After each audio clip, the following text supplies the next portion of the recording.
ഇന്ന് ഋതുവിൻ്റെ ഡേ കെയറിലെ 2ാം വാർഷികാഘോഷമാണ്.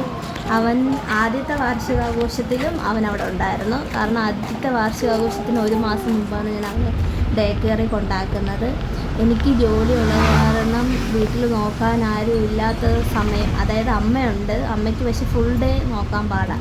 അപ്പം half day എനിക്ക് ക്ലിനിക്കിൽ പോകേണ്ട ദിവസങ്ങളിൽ അമ്മ നോക്കും, അല്ലാത്ത ദിവസങ്ങളിൽ ഞാൻ ഡേ കെയറിൽ കൊണ്ടാക്കുകയാണ് ചെയ്യുന്നത്. അങ്ങനെയാണ് ആദ്യമായിട്ട് കൊണ്ടാക്കിയപ്പോൾ ഇച്ചിരി സങ്കടം ഉണ്ടായിരുന്നു എന്താവും എന്നുള്ള കാര്യത്തിൽ. പക്ഷേ അവിടെ അവനങ്ങ് ഒരു കുഴപ്പമില്ലായിരുന്നു, അവൻ നല്ല ഹാപ്പിയായിരുന്നു. അവൻ്റെ പ്രായത്തിൽ 3-4 കുട്ടികളുണ്ടായിരുന്നു. അതുകൊണ്ട് അവരുമായിട്ടൊക്കെ ഇരുന്നുകൊണ്ട് ആണോ എന്നറിയത്തില്ല, അവൻ എന്തായാലും അവിടെ വലിയ ബുദ്ധിമുട്ടുകളൊന്നും കാണിച്ചില്ല. കൊണ്ടാക്കുമ്പോഴും ഹാപ്പിയായിട്ട് ടാറ്റയൊക്കെ പറഞ്ഞൊക്കെ തന്നെ പോവാറ്. അത് കഴിഞ്ഞ് ഈശ്വര പ്രാർത്ഥന ഉണ്ടായിരുന്നു. കുറച്ച് നേരം ഈശ്വര പ്രാർത്ഥന കഴിഞ്ഞ് ആശംസ പ്രസംഗവും നന്ദി പറച്ചിലും അങ്ങനെ കുറേ പരിപാടികളുണ്ടായിരുന്നു. അതെല്ലാം കഴിഞ്ഞിട്ട് നേരെ അവർ സമ്മാനദാനത്തിലോട്ടാണ് പോയത്. സമ്മാനദാനം കഴിഞ്ഞിട്ട് കലാപരിപാടികൾ നടത്താമെന്നുള്ള രീതിയായിരുന്നു. അപ്പോൾ സമ്മാനദാനം ഇവന് മിഠായി പറക്കലിനും മ്യൂസിക്കൽ ചെയറിനും പിന്നെ റണ്ണിങ് റേസിനും, ഈ എല്ലാത്തിനും 3rd പ്രൈസ് ആയിരുന്നു.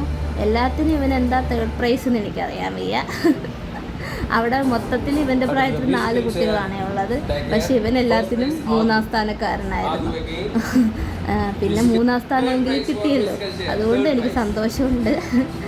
എല്ലാത്തിനും പ്രൈസ് മേടിച്ചു എന്നുള്ളത് കൊണ്ട് ഒരു സന്തോഷമുണ്ട്. ഇവൻ്റെ പാട്ടും ഡാൻസും ഒക്കെ ഉണ്ടെന്നാണ് അവർ പറഞ്ഞത്.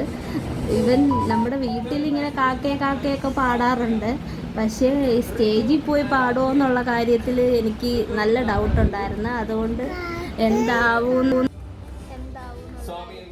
ടെൻഷൻ ഉണ്ടായിരുന്നു. ഡാൻസ് അവൻ ഏത് സമയം അവന് ആ പാട്ടിട്ട് കൊടുത്താൽ ഭയങ്കര ഡാൻസ് ഉണ്ടായിരുന്നു. അതുകൊണ്ടൊക്കെ ഒരു പ്രതീക്ഷ ഉണ്ടായിരുന്നു. അപ്പം അടുത്തത് കുട്ടികളുടെ കലാപരിപാടി.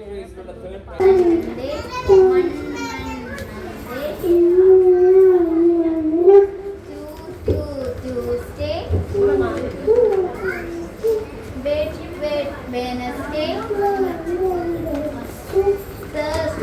Thursday, Friday, Saturday,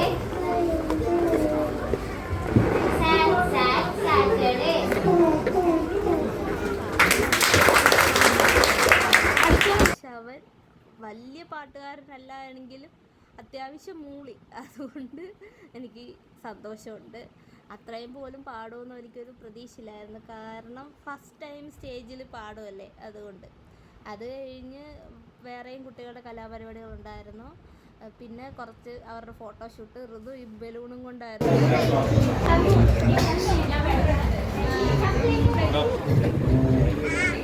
ഞങ്ങളങ്ങ് പോരുന്നു. ഇനിയും പരിപാടികളുണ്ടായിരുന്നു, പക്ഷേ ഞങ്ങൾക്ക് ഇന്ന് രാവിലെ ഒരു അമ്പലത്തിൽ പോക്കുണ്ടായിരുന്നു. അപ്പം മൊത്തത്തിൽ ക്ഷീണിച്ചു, അതുകൊണ്ട് ഋതുവിനെയും കൊണ്ടങ്ങ് പോരുന്നു. ഋതു കാറിൽ കയറി ഉടനെ